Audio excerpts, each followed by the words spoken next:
This session is concerned with emotional intelligence. Now, there are various definitions of emotional intelligence in the literature, and here's one of the more famous ones by Zubovic and Higgs in 1999. It's fairly straightforward. It singles out the ability to manage your own feelings and emotions, and also to be sensitive to and to influence other key people, and to balance one's motives and drives with conscientious and ethical behavior. The definition you can read over later, but there are several definitions of the topic in the literature, and that's just one of them. So let's talk about emotional intelligence. Emotional intelligence refers to the manager in which individuals, leaders and managers manage their emotions and the information surrounding them. So emotional intelligence, it involves individuals and leaders and managers.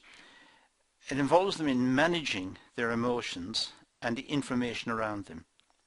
So emotional intelligence is able to, it's the capacity to manage emotions and also to manage the information that's around the managers. High levels of emotional intelligence may be linked to successful work behavior in managers and leaders. We can identify good managers and good business leaders through their capacity to make sense of what's around them and to manage their emotions in a way that gets the job done without inhibiting them, without stopping them or without slowing them down.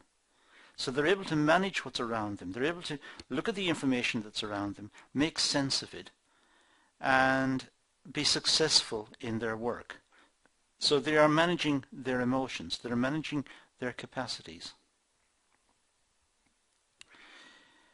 So it's very useful when selecting personnel or looking at people for career development. The capacity to be able to manage their emotions and to look at the information that's around them, look at the tasks that are surrounding them, look at the resources, look at the ways in which the work is being carried out, to look at the information around them and to make sense of that information and to assimilate the information, to be able to link it all together, to make the picture, to understand what's required, and at the same time to manage their own feelings, manage when something goes wrong, they don't get too upset, or if something goes right, they become too lax and too confident. They're able to balance their emotions.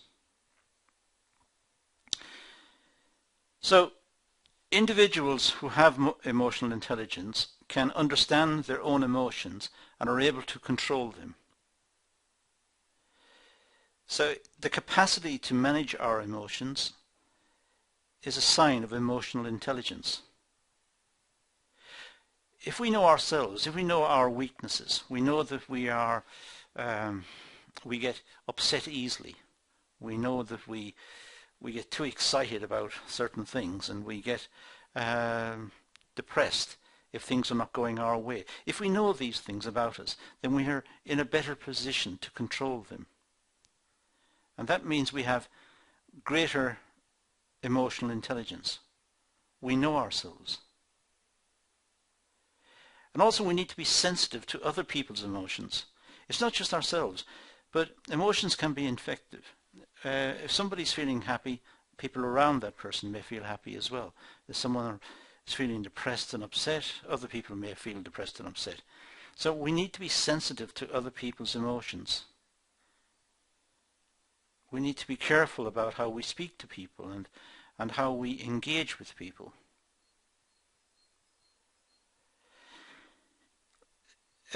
Emotional intelligence is also the ability to socially adapt to changing circumstances. It's easy to fit into a routine. and the routine becomes more and more solidified. It becomes firm over time. It becomes more fixed over time. And when change comes along, we get upset. We're emotionally challenged because the routine is gone, and we like the routine perhaps. So we need to be able to adapt to change, and that's a sign of emotional intelligence, the capacity to take on newness, to take on new activities, and to look at what's around us and what's happening, and to be able to accommodate that newness. They are most likely to be successful in an organization or as a leader or a manager. So people with emotional intelligence tend to be most successful in an organization or have the capacity to lead or to manage. If they have got emotional intelligence, then they're able to take other people into account, they're able to look at the information that's around them, they're able to manage their own emotions, so they're ideally suited to be leaders. Now the elements of emotional intelligence. Well, Dulwich and Higgs, the one I mentioned at the start, introduced 7 elements of emotional intelligence. So there are 7 components to emotional intelligence. These elements are supported by empirical studies. They have been tested, and papers have been published as to how effective these are or how important they are. But we're not going to get involved with that here. The 7 elements of emotional intelligence should be evident in a successful leader. So the successful leader should have ideally all of the elements, but perhaps some are more pronounced than others. But ideally they should all be present. First of all, we have self-awareness, the ability to self-recognize and self-manage feelings. So we understand ourselves. We understand that we're getting upset. Something has gone wrong and we're getting upset. We're becoming emotional. And we realize that if we become emotional, we may become irrational. We may make faulty decisions or weak decisions, illogical decisions, decisions based on our emotions rather than on the logic of the situation that we find ourselves in. So we need to be self-aware. And we need to have emotional resilience, the ability to outperform when under pressure. When the pressure comes on us in work, when we have deadlines to meet and machines have broken down, or in the office the routine is broken down, or the computers have failed and we still have to meet the deadline, so we're under extreme pressure. We need to have emotional resilience. We need to be able to cope with that, and we need to be able to perform under adverse conditions. And we need to be motivated, to have high levels of motivation. We need to desire the goals, and we need to have ambition. We need to be pushed along by ambition. So that's a desirable quality in emotional intelligence.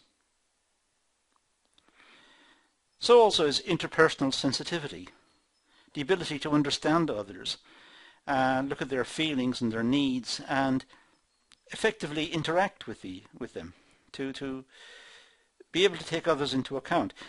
By and large, in business, we work in teams. We may work in the marketing section or in the accounts section or in the production section, but we work in teams. Very seldom do we work as individuals.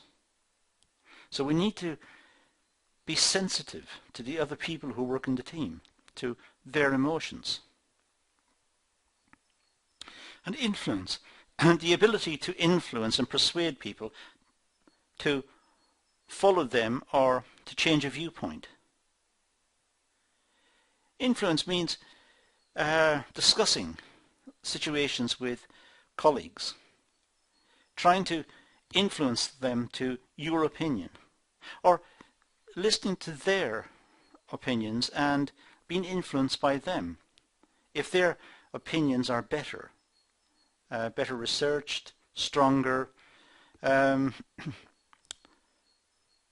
There's more logic in what they say, then follow them. That's the influence. But be logical about it. Don't get emotional, and don't put forward a position and try to defend it no matter what. If a better position is put forward, consider it. Look at it and acknowledge it if it is better. Intuitiveness, the ability to make informed decisions in different situations. Sometimes we don't have full information. We're working in positions where the information hasn't come to us. We're blind as to the full set of circumstances, and sometimes we have to make decisions with partial knowledge, partial information, a small amount of information sometimes. So we have to have the capacity to make the best of what we've got, to be intuitive. And conscientiousness, the ability to be fully committed and dedicated to goals and ethical standards, to apply ourselves honestly and fairly to achieving the objectives without cheating, without shortchanging the employer or the other colleagues on the team. Working fairly and honestly and openly.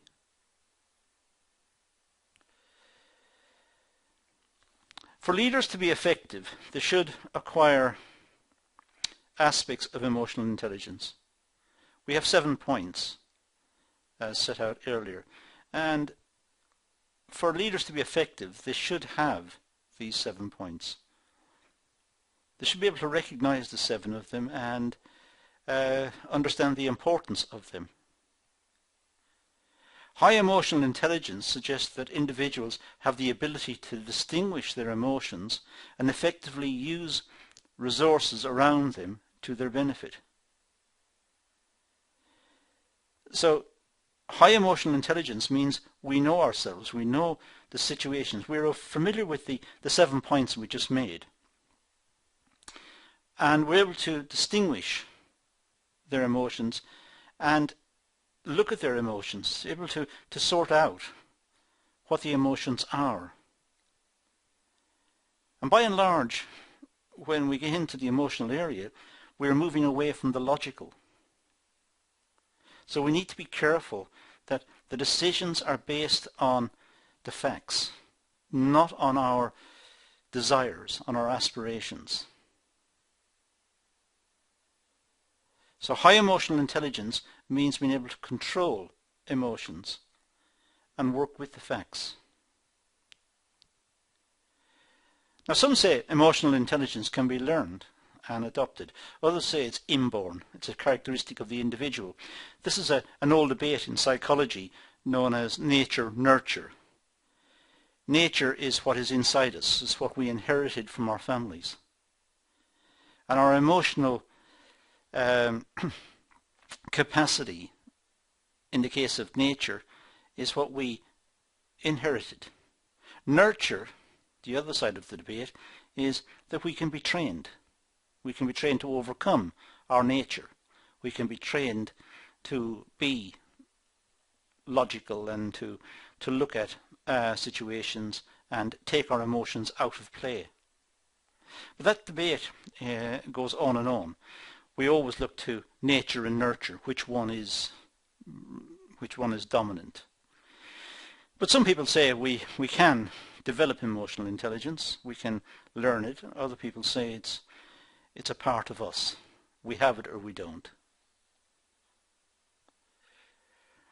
There are some references that are used throughout this, and that's all I'm going to deal with in this short session. Let's leave it at that and say thank you for watching.